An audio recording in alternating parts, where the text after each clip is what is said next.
أعوذ بالله من الشيطان الرجيم. بسم الله الرحمن الرحيم.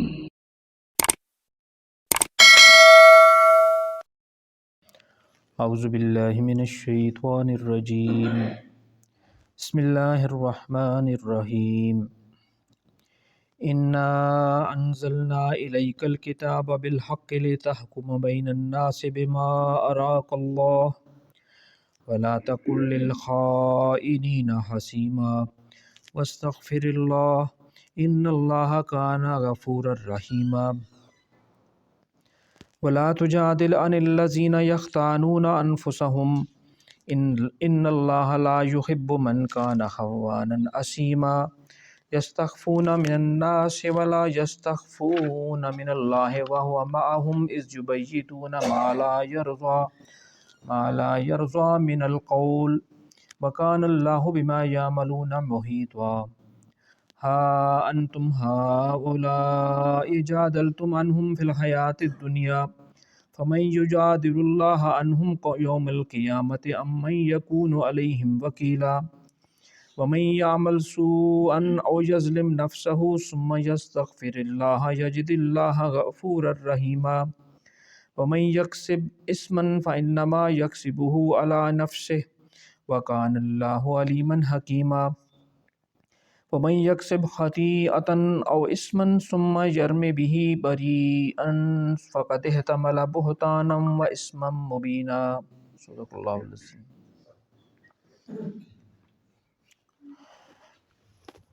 یہ پھر ایک چھوٹا سا رکوع ہے، یہ میں نے پورا پڑھ دیا ہے جی۔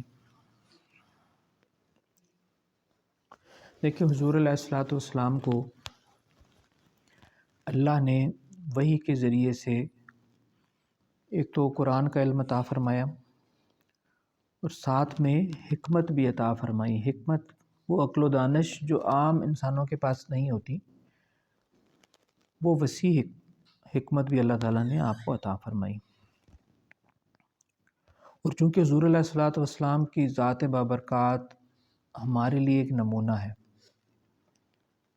لقد کان فی رسول اللہ اسوۃ حسنہ، کہ رسول اللہ صلی اللہ علیہ وسلم کی زندگی میں، آپ کی ذات پاک میں تم سب کے لیے ایک نمونہ ہے۔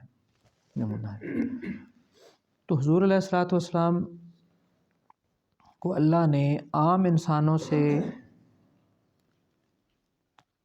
جو عام انسانوں کے پاس علم نہیں ہوتا، جسے ہم غیب کا علم کہتے ہیں، مثلا جنت دوزخ ہم نے نہیں دیکھی، لیکن حضور علیہ السلام کو معراج پہ اللہ نے دکھائی، وہ ان کے لیے ان کی آنکھوں دیکھی ہے، لیکن ہماری آنکھوں دیکھی نہیں ہے۔ اللہ کے رسول صلی اللہ علیہ وسلم نے جبرائیل علیہ السلام کو اپنی آنکھوں سے دیکھا، کئی بار دیکھا، ہم نے تو نہیں دیکھا۔ اس طرح بے شمار اور بہت ساری چیزیں، لیکن پھر بھی آپ علیہ الصلوۃ والسلام کو، میں نے پچھلی دفعہ بھی کہا کہ اس دین کے غلبے کے لیے پتھر بھی کھانے پڑے، گالیاں بھی سہنے پڑیں، جنگیں بھی لڑنا پڑیں، کیونکہ وہ آپ کی ذات ہمارے لیے نمونہ ہے۔ ورنہ آپ کی دعا اگر بیٹھے، اب دعا بھی فرما دیتے۔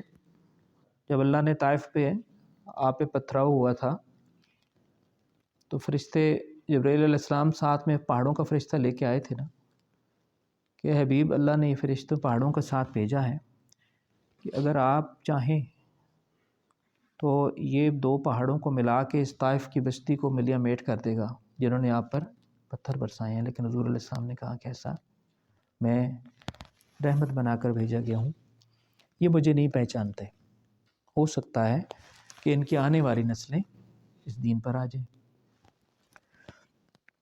تو یہاں یہ جو رکوع پڑا ہے، اس میں ایک تو قرآن کے نازل کرنے کی وجہ بھی اللہ نے بتائی، کئی جگہ بھی بتائی ہے۔ ایک وجہ تو یہ بتائی ہے کہ ھدی للمتقین، کہ جو اللہ سے ڈرتے ہیں ان کے لیے یہ ہدایت ہے۔ ہدایت کیا ہوتی ہے؟ وہ راستہ جس پہ چل کے انسان اس دنیا میں بھی سکون کی زندگی گزار سکتا ہے اور آخرت کی ہمیشہ ہمیشہ کی کامیابیوں سے مل جاتی ہے، یہ ہدایت ہوتی ہے۔ انبیاء کا راستہ، صحابہ کا راستہ، اہل بیت کا راستہ، صلحاء کا راستہ، وہ سارا ہدایت اہدنا الصراط المستقیم ہم مانگتے ہیں۔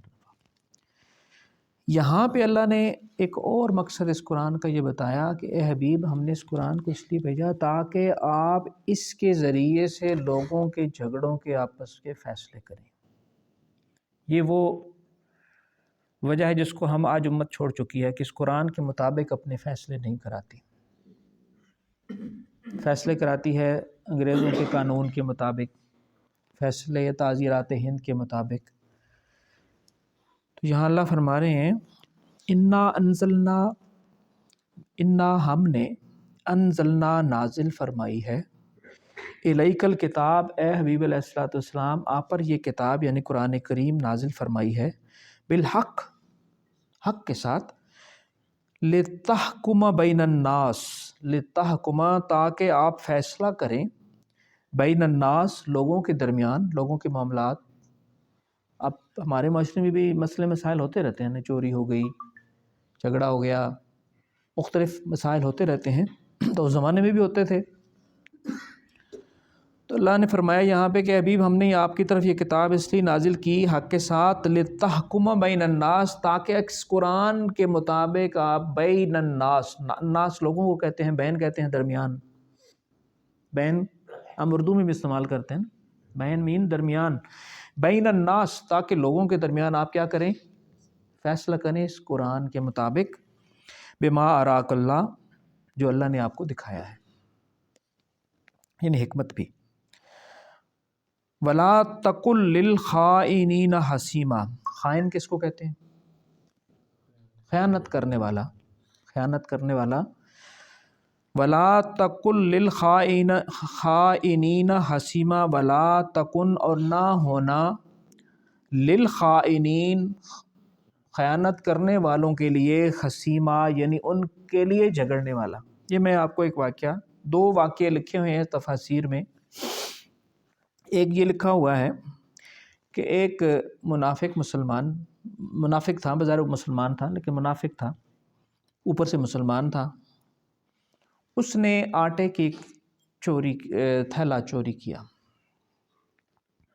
رات کو کہیں کسی کے گھر سے چوری کیا، لیکن اندھیرا تھا، اسے سمجھ نہیں آئی کہ اس میں سوراخ تھا۔ وہ جدھر اپنا وہ بوری اٹھا کے جا رہا تھا، آٹا پیچھے سے لکیر بنتی گئی۔ تو جب وہ اپنے گھر میں پہنچا تو اسے اندازہ ہوا کہ یہ تو کام غلط ہو گیا۔ تو وہاں سے وہ نکلا اور پھر اس کو اٹھا کے ایک یہودی کے گھر رکھوایا، یار یہ امانت میری رکھ لے، میں کل تیرے کو لے لیسا۔ یہودی کو تو نہیں پتا کہ یہ چوری کا ہے، رکھ لیا اس نے، کہا ٹھیک ہے۔ اب اگلی صبح جب صبح ہوئی تو جن کی چوری ہوئی تھی، اس زمانے میں آپ کو پتہ ہے کہ وہ جی چیزیں نایاب تھی نا، آٹا، اب یہ گندم تو اب ہوتی ہے نا زیادہ، آج سے جو بزرگ بیٹھے ہیں 2 من کسی کی ہو جاتی تھی تو بڑی جی کڑک ہوگی۔ تو اس زمانے میں عرب میں تو ویسی گندم نہیں ہوتی۔ تو وہ تلاش شروع ہوئی جی کہ انہوں نے دیکھا یار کہ یہ تو آٹے کی لکیر جا رہی ہے۔ وہ اس کے گھر گئے لوگ جن کی چوری ہوئی تھی، اس نے انکار کر دیا بندے نے کہ نہیں میں تو نہیں، تلاشی لے لو۔ تلاشی لی تو نے کہا، اس پہ الزام لگا دیا اس یہودی پہ کہ یار میرا خیال ہے کہ یہ دیکھو یہ لکیر ادھر جا رہی ہے، ہو سکتا ہے وہ یہاں رکا ہو۔ وہ یہودی کے گھر گئے تو اسے تو پتہ ہی نہیں تھا کہ یار یہ مسئلہ ہے، تو وہ تلاشی لی گئی تو وہ گھر سے وہ بوری آٹے کی نکل آئی۔ اس نے کہا یار اللہ کہ بھائی مجھے تو پتہ ہی نہیں، میرے پاس تو فلاں بندہ رکھ کے گیا ہے۔ لیکن وہ جو چور تھا اس کے قبیلے والے مسلمان تھے، لیکن یہ جو برادریوں کا تعصب، مسلکوں کا تعصب، جماعتوں کا تعصب، کسی بھی طرح کا تعصب جو ہے نا، یہ انسان کو انصاف سے ہٹا دیتا ہے، کسی طرح کا بھی۔ تو انہوں نے کہا نہیں جی نہیں، ایڈا بندہ چوری نہیں۔ وہ بڑی دلیلیں لے کے، قسمیں اٹھا کے، قرآن پہ قسمیں حلف دے، حضور کے دربار میں مقدمہ پہنچ گیا۔ انہوں نے بڑی دلیلیں دیں، اتنی دلیلیں دیں کہ اب یہودی بھی ظاہر اسے بھی بلایا گیا تو اس نے بھی کہا جی میں تو اس طرح ہوا ہے، لیکن وہ پورا ایک جتھا تھا اس چور کے ساتھ جو اس کے رشتہ دار تھے، قبیلہ تھا، انہوں نے بڑا زور لگا دیا، دلیلیں دیں کہ حضور یہ دیکھیں یہ مسلمان ہے، یہ کیسے کر سکتا ہے چوری؟ حضور علیہ الصلوۃ والسلام کے دل میں بھی یہ آ گیا رحم کہ یار یہ واقعی مسلمان ہے، تو یہ اس نے نہیں کی ہوگی، یہ یہودی کا ہی معاملہ لگتا ہے۔ آپ نے فیصلہ نہیں فرمایا تھا لیکن ذہن میں یہ خیال آیا، تو اللہ نے وحی اتار دی، یہ وحی اتار دی کہ اللہ نے بتا دیا کہ یہ چور یہ نہیں ہے، یہودی چور نہیں ہے، بلکہ چور وہ ہے جو بظاہر مسلمان بنا ہوا ہے۔ تو اس کے بعد حضور علیہ السلام نے فیصلہ فرمایا اس کے مطابق۔ لیکن اب حضور علیہ السلام کا ایک جگہ فرمان ہے، اس کا مفہوم یہ ہے کہ ہو سکتا ہے کہ تم میں سے کوئی بندہ اپنی چرب زبانی کی وجہ سے، کئی بندے ہوتے ہیں نا بہت باتونی وکیل جیسے باتیں بنا لیتے ہیں فرضی قسم کی، کہ ہو سکتا ہے تم میں سے کوئی بندہ کوئی کیس لے کے میرے پاس آئے اور اپنی چرب زبانی سے مجھ سے اپنی مرضی کا فیصلہ کروا لے۔ ایسا ہوا کوئی نہیں، آپ نے سمجھانے کے لیے کہا کہ ہو سکتا ہے کہ وہ اپنی چرب زبانی سے مجھ سے کوئی فیصلہ کروا لے اپنے حق میں، لیکن وہ یہ جان لے کہ وہ اپنے پیٹ میں آگ بھر رہا ہے، اپنے پیٹ میں آگ بھر۔ اب جو جج ہوتا ہے نا، وہ تو چلے حضور علیہ السلام کو تو اللہ نے وحی کے ذریعے اللہ بتا دیتے تھے، لیکن اب عام جو جج ہوتا ہے وہ تو دونوں کی فریقوں کی بات سنتا ہے۔ اب ایک بیچارہ ہے وہ ہے بھی حق پر لیکن اسے بات کرنی نہیں آتی، وہ اپنے بات نہیں سمجھا پا رہا، تو جج کے سامنے تو وہ صورتحال جو سامنے آئے گی وہ اس کے مطابق ہی فیصلہ کرے گا نا۔ اگر غلط کرے گا، جان بوجھ کے غلط کرے گا پھر تو مجرم ہے، لیکن اگر دوسرے لوگ اپنی غلط دعوے، غلط قسمیں، غلط وہ حلف اٹھا کے وہ ایک فیصلہ کروا لیتے ہیں تو اس کا وبال تو ان پر ہے نا۔ تو فرمایا کہ وَلَا تَقُلْ لِلْخَائِنِينَ خَصِيمًا، تو کبھی خیانت کرنے والوں کی طرف سے جھگڑنے والے، یعنی خیانت کرنے والوں کا ساتھ نہ دینا، چاہے وہ تمہارے سگے رشتہ داری کیوں نہ ہو، سگا بھائی کیوں نہ ہو۔ تو آپ اپنے دل پہ ہاتھ رکھ کے سوچیں، میں بھی سوچوں کیا ہم ایسا کرتے ہیں؟ ہم تو کہتے ہیں نہیں جی جس طرح بھی ہے برادری کا مسئلہ ہے جی، ساڑے مسلک دا مسئلہ، ساڑی جماعت دا مسئلہ۔ حق تو یہ ہے نا کہ بندہ کہے کہ حق ہے، میں ادھر کھڑا ہوں گا جدھر حق ہے، میں ادھر کھڑا ہوں گا جدھر حق ہے، پھر تو ہیں ہم مومن، ورنہ ہمیں اپنے ایمان کی فکر کرنی چاہیے۔ وَاسْتَغْفِرِ اللَّهِ، اب انہوں لوگوں نے جو چور کے رشتہ دار تھے قبیلے والے، انہوں نے بھی بظاہر وہ مسلمان بھی تھے لیکن انہوں نے اس کی طرف سے جھگڑا کیا، یعنی اس کی طرف سے دلیلیں دیں، تو اللہ نے کہا کہ وَاسْتَغْفِرِ اللَّهِ، اپنے گناہوں کی معافی مانگو، اِنَّ اللَّهَ كَانَ غَفُورًا رَحِيمًا، بے شک اللہ معاف فرمانے والے ہیں اور رحم کرنے والے ہیں۔ وَلَا تُجَادِلْ، اب یہ خطاب تو حضور پاک علیہ الصلوۃ والسلام سے ہے، لیکن ظاہر حضور نے تو کبھی کسی خیانت کرنے والے کی سپورٹ نہیں کی نا، اصل میں تو ہمارے سے یہ خطاب ہے۔ وَلَا تُجَادِلْ، اور آپ جھگڑا نہ کرنا، عن الذین، ان لوگوں کے بارے میں، یختانون انفسہم، جنہوں نے خیانت کی ہے اپنے آپ کے ساتھ۔ اب انسان جب کوئی گناہ کرتا ہے تو در حقیقت وہ اپنے آپ سے خیانت کرتا ہے۔ اب یہ ہاتھ اللہ نے مجھے اچھے کام کرنے کے لیے دیے ہیں، ان سے میں اگر چوری کرتا ہوں تو گویا میں یہ خیانت اس ہاتھ کے ساتھ کر رہا ہوں۔ یہ ہاتھ دنیا میں اگر اس کی اسلامی سزا ہاتھ کٹے گا تو بھی اس ہاتھ کا تو قصور کوئی نہیں نا، میں نے اس کو مجبور کیا غلط کام کرنے پہ، یا آخرت میں جو سزا ملے گی خدا نہ خواستہ، تو اس وجہ سے کہ میں نے جس ہاتھ مقصد کے لیے اللہ نے ہاتھ دیا تھا، میں نے وہ استعمال وہ اس کے خلاف کیا۔ تو ایسے لوگوں کا ساتھ نہیں دینا کہ جو اپنے آپ سے بھی خیانت کرتے ہیں۔ انسان گناہ کرتا ہے تو در حقیقت وہ اپنے آپ سے خیانت کر رہا ہوتا ہے۔ ان اللہ، بے شک اللہ، لا یحب، پسند نہیں فرماتا، من کان خوانا اسیما، جو خیانت کرنے والا ہو، اسیما اور گناہ پہ ڈٹ جانے والا ہو۔ گناہ تو ہر کسی سے ہو سکتے ہیں، ہر اچھے سے اچھے مومن سے بھی گناہ ہو سکتا ہے اور ہوتا ہے، معصوم تو انبیاء ہوتے ہیں۔ گناہ ہر کسی سے ہو سکتا ہے، لیکن گناہ پہ ڈٹ جانا وہ ظلم ہے۔ گناہ خود ظلم ہے، لیکن وہ کہتے ہیں کہ اللہ تعالیٰ نے کتنی رحیم ذات ہے۔ اگر ہم ویسے دنیا میں سکول میں بچے ہم دھیان دیتے تھے، کوئی ذرا سی غلطی سامنے آ جائے تو استاد کراس لگاتا ہے نا، لیکن اللہ نے فرشتوں کو کہہ رکھا ہے کہ یہ میرا بندہ جب گناہ کا ارادہ کرے تو تب تک گناہ نہیں لکھنا جب تک گناہ کر نہ گزرے، اور کرنے کے بعد بھی کچھ ٹائم نہ لکھنا، اس کو مہلت دینا، ہو سکتا ہے کہ وہ توبہ کر لے۔ یہ اللہ کی شان ہے۔ اور ہم کسی سے زیادتی کریں وہ ہمیں معاف کر بھی دینا، لیکن ساری زندگی اپنے دل پنجابی جان خور رکھے سی اس میں نہ فلانے موقع تے یہ کیتا ہے، لیکن اللہ کے کتنے حکموں کو ہم توڑتے ہیں، وہ ہم سے خور نہیں رکھتا۔ معاف کر دیا تو بس معاف کر دیا۔ اور نیکی کے بارے میں فرشتوں کو کہہ رکھا ہے کہ میرا بندہ جب نیکی کا ارادہ کرے، ابھی کی نہیں نیکی کا ارادہ کر لے تو نیکی لکھ لینا، جب کر لے تو ڈبل کر دینا، جب کر لے تو، لیکن گناہ کا ارادہ کر لے تو برائی اس وقت تک، گناہ اس وقت تک نہیں لکھنا جب تک کہ کر نہ گزرے، اور کرنے کے بعد بھی مہلت کہ ہو سکتا ہے کہ وہ معافی مانگ لے۔ اتنی مہلت کوئی بادشاہ کوئی شہنشاہ نہیں دے سکتا۔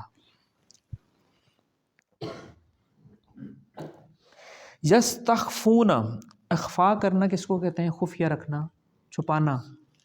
یستخفون من الناس، یہ لوگوں سے تو چھپا سکتے ہیں۔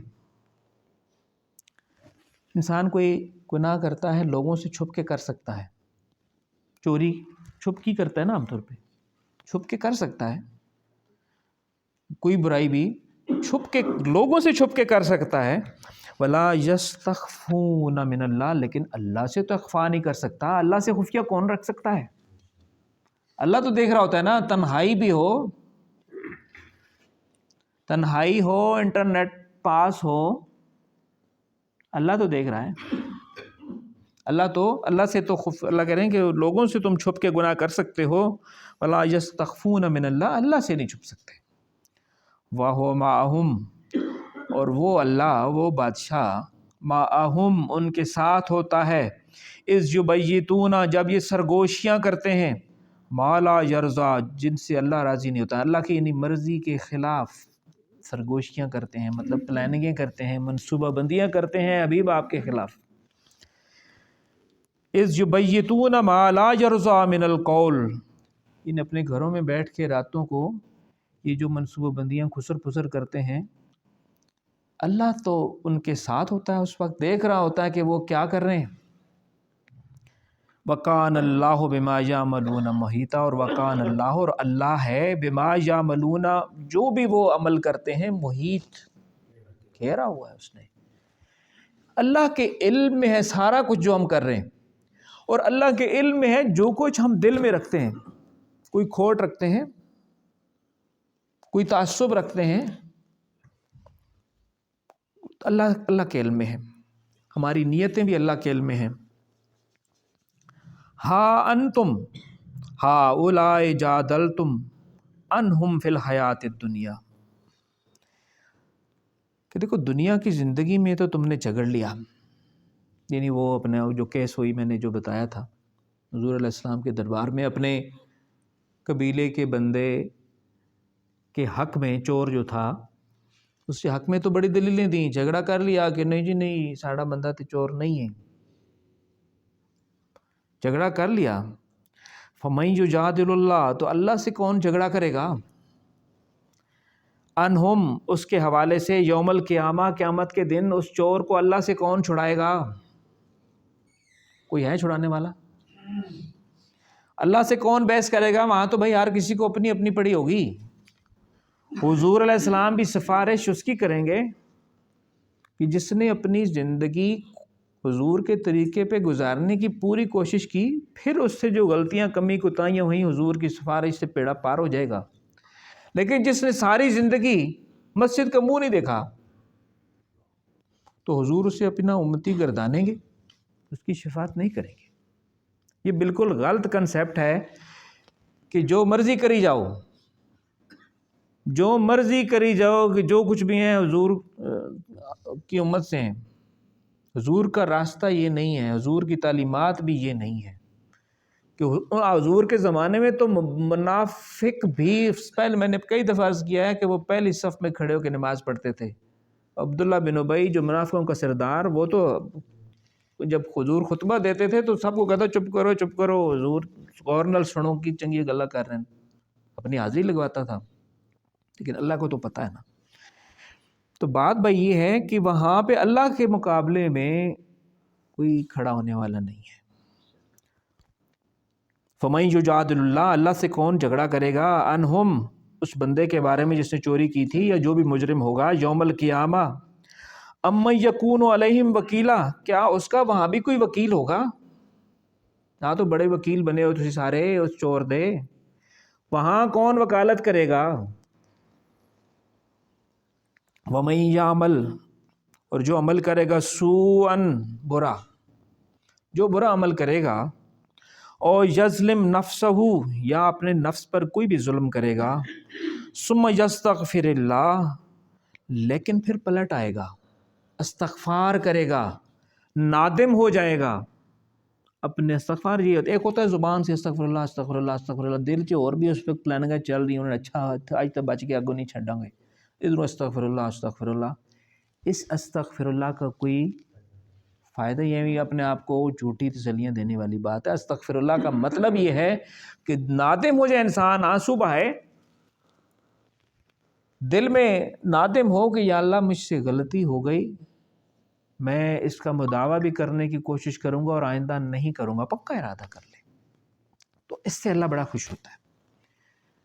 وہ کئی دفعہ ایک بڑی مشہور حدیث، اس کا مفہوم میں نے عرض کیا ہے کہ حضور علیہ السلام نے فرمایا کہ اللہ جب بندہ گناہ کر کے واپس آتا ہے نا، یعنی توبہ کی طرف آتا ہے تو بڑا خوش ہوتا ہے۔ مثال دے کے سمجھایا کہ جیسے ایک بندہ صحرا میں جاتا ہو، اونٹ پہ یا سواری پہ، اس کا کھانا پینا اس پہ بندھا ہوا ہو، اور دور دور تک کوئی پانی نہیں، دور دور تک کوئی سایہ نہیں، گرمی ہے سخت، راستے میں تھوڑی دیر تھک جاتا ہے، تھوڑی دیر کہیں کسی اوٹ میں لیٹتا ہے کہ یار آرام کر لوں، آنکھ لگ جاتی ہے، جب اٹھتا ہے دیکھتا ہے یار وہ تو میرا سواری غائب، اونٹ غائب، اور اس پانی بھی اس پہ تھا، کھانا بھی اس پہ تھا، دور دور تک وہ سواری کا نشان ہی نہیں، تو اب اسے کیا نظر آتا ہے؟ موت۔ تو اس کا کوئی چانس ہی نہیں اس کے بچنے کا نا۔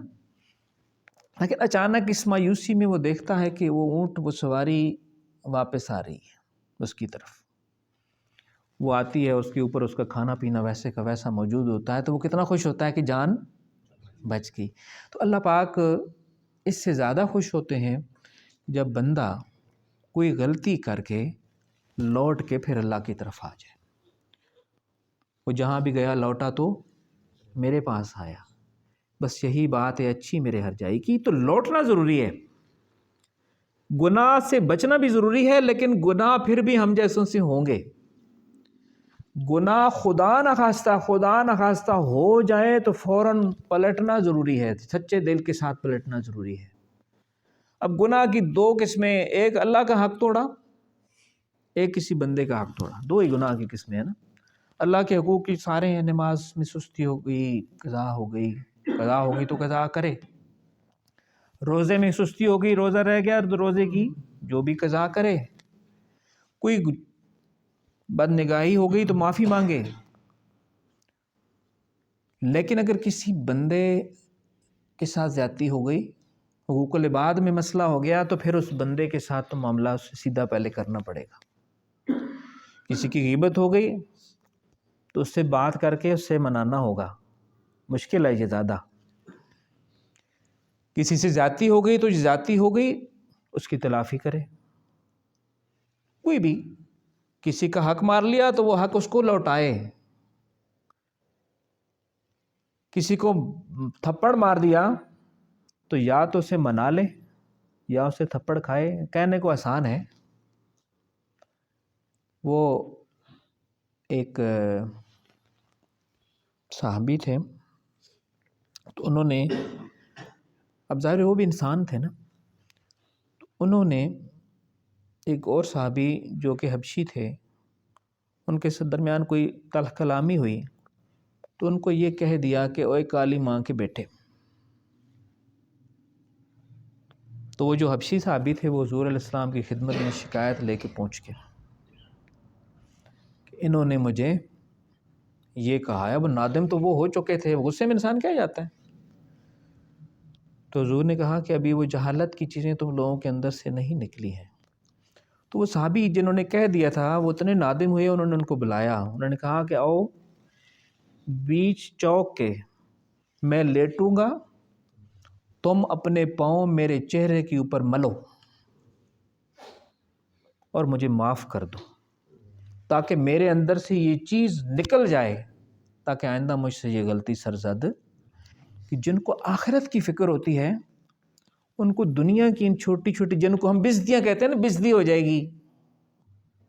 ساتھ میں یہ کہتے ہیں وَتُعِزُّ مَن تَشَاءُ وَتُذِلُّ مَن تَشَاءُ، کہ عزت اس کے ہاتھ میں، ذلت بھی اس کے ہاتھ میں. اور یہاں ہم چھوٹی چھوٹی چیزوں پہ ہماری بزدیاں ہم فرض کر رہے ہوتے ہیں کہ بزدی ہو گئی. ایسی چیزوں سے بزدیاں نہیں ہوتی، عزتیں تو اللہ بڑھاتا ہے. تو اس لیے میرے بھائیو، یہ ہمارے اندر بھی یہ بیماریاں موجود ہیں. ہم برادریوں کا تعصب، مسلکوں کا، جماعتوں کا، جو بھی تعصب کسی بھی قسم کا اگر ہمارے اندر ہے تو اس کو ہمیں کھرچنے کی ضرورت ہے، ورنہ اللہ اگلے جہان کا معاملہ بڑا سخت ہے. اب یہ بس آخری بات کرنے لگوں. وَمَن يَعْمَلْ سُوءًا، تو جو برا عمل کرے، اور یظلم نفسہ، یا کوئی اپنے آپ پر ظلم کرے یعنی گناہی، ثم یستغفر اللہ، پھر اللہ کی طرف لوٹ آئے، استغفار کرے، یجد اللہ، وہ اللہ کو پائے گا، غفور الرحیم، بہت زیادہ غفور، معاف کرنے والا، اور بہت زیادہ رحیم، بہت زیادہ رحم کرنے والا. وَمَن یکسب اسما، کسب کرنا، کمانا. وَمَن یکسب، اور جو کمائے گا، اسما گناہ، فَإِنَّمَا یکسبہ علی نفسہ، تو اس گناہ کا وبال اس بندے پر ہی ہوگا. وَكَانَ اللَّهُ عَلِيمًا حَكِيمًا، اور اللہ کو پتہ ہے کہ جو کچھ بھی کس نیت سے کر رہا ہے بندہ، لیکن وہ حکیم ہے، وہ ڈھیل دے دیتا ہے. اس کی لاٹھی فوراً نہیں برستی، وہ چانس دیتا ہے. کچھ کو اس لیے چانس دیتا ہے کہ شاید یہ پلٹ آئیں، اور کچھ کو اس لیے جو دھتکارے ہی ہوتے ہیں ان کو اس لیے مہلت دے دیتا ہے کہ اپنے گناہوں کی حدیں کراس کر لیں، تاکہ ان کا انجام انتہائی بھیانک ہو، دنیا میں بھی اور آخرت میں بھی.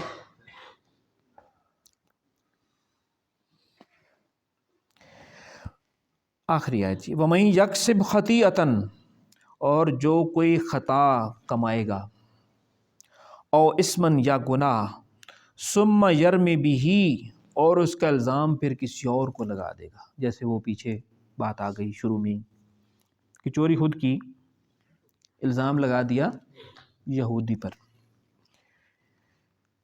ثم یرمی بہ، اور پھر کوئی غلطی کی، کوئی غلط کام کیا، جرم کیا، اور اس کا الزام لگا دیا پھر کسی اور پر. بریئن فقد احتمل بہتانا و اسما مبینا، تو اس نے فقد احتمل، اس نے اٹھا لیا، بہتان کا بوجھ بھی، و اسما مبینا، اور بہت بڑے گناہ کا. یعنی ایک تو خود گناہ کیا، چوری کی، وہ تو گناہ تھا ہی اس کا، اور الزام پھر کسی اور پر بھی لگا دیا، تو اس نے بہتان. یہاں بہتان سمجھ لیں، یہ بار رکوع ختم ہو گیا. بہتان ہم اس کو چھوٹی چیز سمجھتے ہیں. بہتان یہ ہوتا ہے کہ ایک بندے نے کام نہیں کیا اور ہم نے اس کے ذمہ ایک چیز تھوپ دی. یہ معاشرے میں بیماری بھی بہت زیادہ ہے. صرف چسکوں کی خاطر اتنے بڑے بڑے الزام لگاؤ، سنو نہیں جی فلانے نہیں، پلے اس کی فرشتوں کو بھی پتہ نہ ہو. تو اس لیے حضرت ابوبکر صدیق رضی اللہ عنہ، ہمارے ماں باپ قربان، ایک دن اپنی زبان کو پکڑے ہوئے بیٹھے تھے. الگ ان جیسے عظیم ہستیاں کہتے تھے کہ وہ الفاظ مجھے اب کی یاد نہیں، اللہ کمی بیشی معاف فرمائے. مفہوم یہ ہے کہ اسی کی وجہ سے، اسی زبان کی وجہ سے ہم اس حال میں پہنچتے ہیں، یعنی کوئی مشکل میں پہنچتے ہیں. تو انسان کے گناہوں کا میں کہتا ہوں 90% اس زبان سے تعلق ہے. حضور علیہ السلام کے حدیث شریف کا مفہوم ہے نا، وہ بھی کئی دفعہ یہاں بیان بار بار اس لیے وہ دہرائی جاتی ہیں چیزیں کہ ہمارے ذہنوں میں بیٹھ جائیں. حضور علیہ السلام نے فرمایا تم مجھے 2 چیزوں کی ضمانت دو، میں تمہیں جنت کی ضمانت دیتا ہوں. حالانکہ حضور نے کبھی ٹکٹ جنت کے اس طرح سے نہیں دیے، لیکن یہاں ٹکٹ دیا جنت کا. ضمانت دینا یہی ہوتا ہے نا کہ تم 2 چیزوں کی ضمانت دو، میں تمہیں جنت کی ضمانت دیتا ہوں.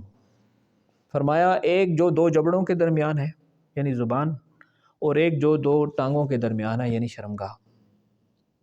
2 چیزوں کی. اب اس پہ آپ سوچیں کہ شرمگاہ کا استعمال جائز بھی ہر جگہ تو نہیں ہو سکتا، میاں بیوی کا تعلق ہر جگہ تو نہیں ہو سکتا نا، مخصوص حالات میں ہی ہوتا ہے نا. لیکن اس کا استعمال غلط تو مسجد کے اندر بھی ہو سکتا ہے. ہم مسجد میں بیٹھ کے غیبتیں نہیں کرتے، جنازہ گاہ میں بیٹھ کے منصوبہ بندیاں نہیں کرتے ٹولیاں ٹولیاں بن کے وہاں پہ. تو اس کا استعمال تو خانہ کعبہ کے اندر بیٹھ کے بھی غلط ہو سکتا ہے. دیکھا ہے ہم نے، دیکھا ہے وہاں بھی لوگوں کو طواف کرتے ہوئے بھی دیکھا ہے اس کا غلط استعمال کرتے ہوئے. تو اس کا گناہ، اس کے گناہوں کی لسٹ بہت لمبی ہے، اور اسی زبان کے غلط استعمال کی وجہ سے دنیا میں بھی انسان نقصان اٹھاتے ہیں. بندہ کہنا بعض کہنا یار نہ گل کیتی ہویا، یہ گل نہ کیتے ہویا تو یہ مسئلہ نہ بڑھیا. انسان غصے میں یہی تو کنٹرول نہیں رہتی نا، غصے میں بول دیتا ہے. اب طلاق کسی کو دیتا ہے تو اسی زبان کو یوز کرتا ہے نا، گالی دیتا ہے تو اسی کو یوز کرتا ہے نا، کوئی اور برا لقب رکھ کسی کا نام رکھتا ہے تو اسی زبان کو یوز کرتا ہے، کوئی غیبت کرتا ہے اسی زبان کو یوز کرتا ہے. تو اس لیے میرے بھائی اور میرے بزرگوں، اس زبان کو لگام دینے کی ضرورت ہے، اس زبان کو لگام دینے کی ضرورت ہے. تو اس میں ایک رکوع میں شروع میں ہم نے کیا پڑھا کہ قرآن اللہ نے کس لیے اتارا؟ تاکہ آپ یعنی حضور علیہ السلام کو کہا گیا اور پھر ہم سب کو کہ اپنے لوگوں کے فیصلے اس قرآن کے مطابق کرائیں، اور جو صاحب امر ہوں یعنی جو فیصلے کرنے والے ہوں اس کے مطابق وہ فیصلے کریں. اور ہمیں کیا کہا گیا کہ اپنی چاہے برادری ہی ہو، رشتہ داری ہو، قریبی دوست ہو، اپنی جماعت کا بندہ ہو، اپنے مسلک کا بندہ ہو، اگر غلطی پر ہے تو اس کا ساتھ نہیں دینا. وَتَعَاوَنُوا عَلَى الْبِرِّ وَالتَّقْوَىٰ، کہ تعاون کرنا ہے، مدد کرنی ایک دوسرے کی نیکی کے کاموں میں. کوئی بھی کر رہا ہو، مجھے اچھا نہیں لگتا نا یہ بندہ ایک، اگر وہ کام اچھا کر رہا ہے تو مجھے اسے سپورٹ کرنا چاہیے. یہاں کیا ہوتا ہے، ہم نے اپنی لیڈر کا دفاع کرنا ہے چاہے وہ ننگا ہو کے آ جائے. قوم ایسے ہی کرتی ہے نا، ایسے کرتی ہے کہ نہیں کرتی؟ اور دوسرا فرشتہ بن کے بھی آ جائے نہیں جی. تو فرمایا یہ اصول بنا لیں، وَتَعَاوَنُوا عَلَى الْبِرِّ وَالتَّقْوَىٰ، کہ نیکی اور تقوی کے کاموں میں سپورٹ کرنی ہے. وَلَا تَعَاوَنُوا، اور سپورٹ نہیں کرنی عَلَى الْإِثْمِ وَالْعُدْوَانِ، گناہ اور زیادتی کے کاموں میں. سگا بھائی کیوں نہ ہو، باپ کیوں نہ ہو، بیٹا کیوں نہ ہو، ساتھ نہیں دینا. کیونکہ ہم نے اپنی قبر میں جانا ہے، اس نے اپنی قبر میں.